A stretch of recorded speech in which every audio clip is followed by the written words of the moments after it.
Subscribe करें और देखें एक दिल दहला देने वाली हॉरर स्टोरी। बिना घबराए बेल आइकॉन प्रेस करना ना भूलें। इस कहानी के लेखक है संजय कामले। उस बड़े से मेंटल असाइलम के कमरे में एक लड़की को पट्टियों से जकड़कर बेड से बांधा गया था। उसके सिरहाने शॉक ट्रीटमेंट वाली मशीन थी। वह लड़की लगातार डरावनी आवाज में सभी नर्स पर गुस्से से इस तरह चीखती जा रही थी मानो मर्द और औरत एक साथ बात कर रहे हो। तुम नहीं जानते तुम क्या कर रहे हो। मैं तुम्हें जिंदा नहीं छोड़ूंगी। नर्स ने उसकी बात सुनकर जोर से तमाचा जड़ दिया कि तभी डॉक्टर साहब अंदर आए। नर्स, पेशेंट से इस तरह पेश आते हैं? Sorry sir. शॉक ट्रीटमेंट की तैयारी हो गई? जी सर। उस लड़की के मुंह में एक कपड़े जैसी चीज ठूसकर मशीन ऑन कर दी और शॉक ट्रीटमेंट शुरू हो गई। दिमागी मरीजों के लिए शॉक ट्रीटमेंट एक आम बात थी। कुछ दिन पहले जवान होती इस रात में अपने सामने दूर तक फैले तालाब के शांत नीले पानी पर तैरते पूनम के चांद का अक्स देख मन ही मन मुस्कुराते हुए नीलम ने अविनाश से कहा, तुमने कभी चांद को धरती पर उतरते देखा है? चंदा तो मेरे पास मेरी बगल में बैठा है। हाँ, जो पानी पर तैर रहा है वो मेरे ही चांद का अक्स है। अविनाश की बात सुनकर नीलम शर्माते हुए कुछ बोलती कि तभी तालाब के पानी में डूबे उसके पैर को मछलियां गुदगुदी करने लगी। उस एहसास से नीलम का बदन सिहर उठा। उसकी ऐसी हरकत देख अविनाश ने पूछा, क्या हुआ? मछलियां पैरों को गुदगुदी कर रही हैं। तभी तालाब के काले पानी में नजर डालते हुए अविनाश ने मुस्कुराते हुए कहा, मछलियां पैरों को गुदगुदी नहीं करती। तो वो तुम्हारे पैरों को खाना शुरू कर रही होती है। कभी पानी में डूबकर मर चुके इंसान का जिस्म देखा है? मछलियों को इंसानी शरीर स्वादिष्ट लगता है और इंसान को मछलियां। अविनाश की बात सुनकर नीलम ने नीचे तालाब के पानी में डूबे अपने पैरों को देखा और डर से अपने पैर पानी से बाहर निकाल लिए और अविनाश की तरफ देखा। वो कहीं नहीं था। रात के काले डरावने अंधेरे में घिरे उस तालाब के पास वो अकेली खड़ी थी। सिर्फ एक ही पल में सारा माहौल बदल चुका था। ना आसमान में पूनम का चांद था, ना सितारे, ना अविनाश, ना उसका मनचाहा साथ था। तो सिर्फ उस रात के काले अंधेरे में फैला खौफनाक सन्नाटा और उस सन्नाटे में भी सुनाई देने वाली तालाब के पानी की धीमी धीमी आवाज, जैसे पानी की आवाज ना होकर कोई पुकार रहा हो, जैसे वो तालाब का पानी उसे अपनी तरफ बुला रहा था और वो भी ना चाहते हुए उसकी तरफ खींची चली जा रही थी। वह पानी के पास घुटने के बल बैठकर जिस तरह जंगली जानवर पानी पीते हैं उस तरह से अपने कानों को पानी के करीब ले जाते हुए उस आवाज को सुनने की कोशिश करने लगी। एक धीमी आवाज उसके कानों में गूंज रही थी, नीलम, मेरे पास आ जाओ, नीलम। वो आवाज सुनकर नीलम का बदन डर के कारण सिहर उठा और अगले ही पल एक काला सड़ा हुआ इंसानी हाथ तालाब के पानी से निकलकर झट से नीलम का गला पकड़ लिया। नीलम जोर से चीखते हुए नींद से उठकर अपने बेड पर बैठ गई। उसकी आंखों में एक खौफनाक सा डर साफ साफ नजर आ रहा था और उसी डर की वजह से उसका पूरा बदन कांप रहा था। वह एक खाली कमरे में दीवार से सटे बेड पर बैठी हुई थी। सामने वाले दरवाजे पर लगे कांच से कोई उसे झांक रहा था।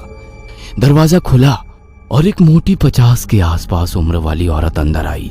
चलो नहा लो, तुम्हारे घर वाले तुमसे मिलने आने वाले हैं।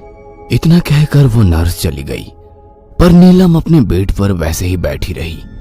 शहर की आवाजाही और भाग दौड़ भरी जिंदगी से काफी दूर बेहद ही खूबसूरत और हरी भरी घनी झाड़ियों से घिरी पहाड़ियों की गोद में बसे उस मेंटल असाइलम में काफी मरीज इलाज के लिए आते थे। उसी अस्पताल में भर्ती अपनी बेटी नीलम को देखने उसके माता पिता आए थे। देखिए, हम उसकी जांच कर रहे हैं। काफी दिनों से उसकी ट्रीटमेंट चल रही है। वो एक दिमागी बीमारी से ग्रसित है। मेडिकल साइंस में उसे हेलुसिनेशन कहते हैं। डॉक्टर साहब के सवाल पर नीलम के पिताजी ने कहा, अविनाश और नीलम की सगाई हो चुकी थी। एक दिन वो घूमने शहर के पास वाले तालाब पर गए थे। वहीं अविनाश की डूबकर मौत हो गई थी। उसी दिन से ये सब शुरू हुआ। हाँ, नीलम का मंगेतर अविनाश मेरा अच्छा दोस्त था। उसी की वजह से मैंने नीलम का खास ख्याल रखने की हिदायत दी है और अविनाश अब इस दुनिया में नहीं है, ये बात हम सबको पता है, पर नीलम आज भी ये मानती है कि अविनाश जिंदा है और वो उसके साथ उसी तालाब के पास जाकर बैठती है, अकेले बातें करती है। डॉक्टर साहब नीलम की हालत उसके माता पिता को बता रहे थे और उसके माता पिता अपनी बेटी की हालत को लेकर काफी परेशान थे। क्या मेरी बेटी कभी ठीक नहीं होगी? नीलम की मां ने उदास होकर पूछा। देखिए, आप हिम्मत रखिए, हम पूरी कोशिश कर रहे हैं। तभी किसी औरत की आवाज सुनाई दी। आप बेकार में कोशिश कर रहे हो। नीलम की बीमारी आपके बस के बाहर है। सभी ने आवाज की तरफ देखा। डॉक्टर साहब के केबिन के बाहर एक खूबसूरत औरत खड़ी थी। पूरी तरह से काली साड़ी पहनी उस औरत के माथे पर काली बिंदी लगी थी। नीली आंखें मानो किसी भी इंसान को मोहित करने के लिए काफी थे। जी, आपकी तारीफ? डॉक्टर साहब ने थोड़ा गुस्से में पूछा। जी, ये हमारी पड़ोसन है, सविता जी। आइए बैठिए। डॉक्टर साहब ने कुछ नाराज होकर पूछा, तो आप नीलम की बीमारी से वाकिफ है? डॉक्टर साहब के सवाल पर सविता जी ने जवाब दिया, हाँ, उसकी बीमारी से मैं काफी अच्छी तरह से वाकिफ हूँ और उसका इलाज भी जानती हूँ। ओह, तो आपका अस्पताल भी होगा। और मेडिकल साइंस में कौन सी डिग्री हासिल की है आपने? डॉक्टर साहब का मजाकिया अंदाज सविता जी समझ रही थी। बिना गुस्से हुए उन्होंने डॉक्टर साहब से एक सवाल किया। आपकी औलाद है? हाँ, 5 साल की बेटी है। उसे खेलते कूदते देख आपको अच्छा लगता होगा ना? हाँ, हर माँ बाप की तरह। क्या कभी ऐसा होता है हमेशा खेल कूद करने वाली आपकी बेटी एकदम से गुमसुम रहने लगती है? ना उसे खाना अच्छा लगता है, न खेलना अच्छा लगता है, और वो नाराज रहने लगती है? हाँ, कभी कभी। तो आप क्या करते हैं? मैं कुछ नहीं करता। मेरी माँ अपनी पोती की नजर उतारती है और वो एक ही दिन में ठीक भी हो जाती है। तो आपकी माँ का वो अस्पताल कहाँ है जहाँ वो ट्रीटमेंट करती है, या कौन सी डिग्री है उनके पास? आप मेरी माँ का मजाक उड़ा रही हैं। डॉक्टर साहब को थोड़ा गुस्सा आ गया, पर धीरे से मुस्कुराते हुए सविता जी ने कहा, कुछ बीमारियों का इलाज डिग्री से नहीं होता, बीमारी की समझ से होता है। और जिस बीमारी का इलाज आप करने की कोशिश कर रहे हैं वो आपकी समझ से बाहर है। सविता जी की बात से डॉक्टर साहब का चेहरा गुस्से से तमतमा उठा। आप मेडिकल साइंस का मजाक उड़ा रही हैं? बिल्कुल नहीं, क्योंकि जब भी मैं बीमार होती हूँ मैं किसी डॉक्टर के पास ही चली जाती हूँ। वैसे मैं नीलम से मिलना चाहती हूँ। वो दिमागी मरीज है, वो आप पर हमला भी कर सकती है। डॉक्टर साहब की बात सुनकर सविता जी ने कहा, वो किस बीमारी की मरीज है मैं अच्छी तरह जानती हूँ। और वो डॉक्टर साहब की केबिन से बाहर निकली। उनके पीछे नीलम के माता पिता और डॉक्टर भी चलने लगे। चलते चलते सविता जी एक कमरे के सामने से गुजरते हुए एकदम से रुक गई। उन्होंने उस कमरे के बंद दरवाजे की तरफ देखा। डॉक्टर साहब और नीलम के माता पिता भी उसी कमरे को देखने लगे। डॉक्टर साहब ने उस कमरे के बंद दरवाजे की तरफ देखा और मुस्कुराते हुए मजाकिया अंदाज में सविता जी से कहा,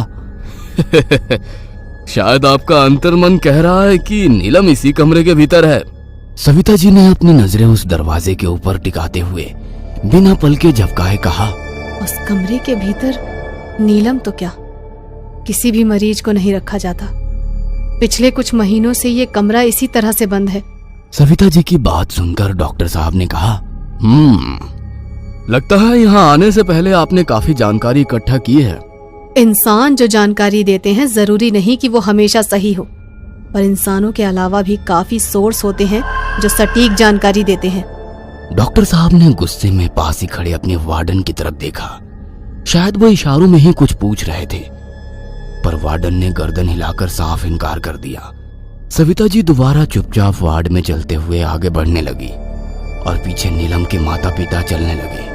पर डॉक्टर साहब ने वार्डन के पास जाते हुए धीरे से डांटते हुए कहा, पता करो अस्पताल की अंदरूनी बातें इस औरत को किसने बताई। जी सर। इधर सविता जी एक कमरे के पास खड़ी दरवाजे से भीतर झांकते हुए बोली, नीलम कैसी हो? अपनी गर्दन घुटनों में छुपाकर किसी अनजान चीज के डर से दुबक कर बैठी नीलम के कानों पर पड़ी उस जानी पहचानी आवाज की तरफ उसने झट से गर्दन उठाकर देखा। बाहर लगी कुंडी को सरकाते हुए उन्होंने धीरे से दरवाजा खोला। अंदर बैठी नीलम ने नम आंखों से अपने परिवार को देखा और रो पड़ी। उस कमरे के अंदर पैर रखते ही सविता को अजीब सा एहसास हुआ।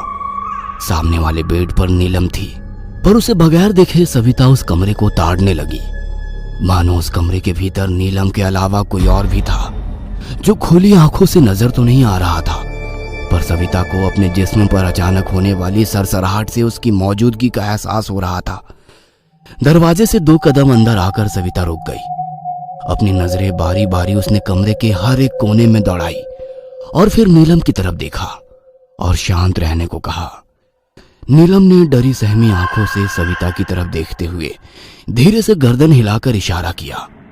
तभी सविता ने कुछ ऐसा देखा कि एक ही पल में उनका गला सूख गया। नीलम के पीछे से झांकती एक काली परछाई की सफेद आंखें सविता को घोरे जा रही थी।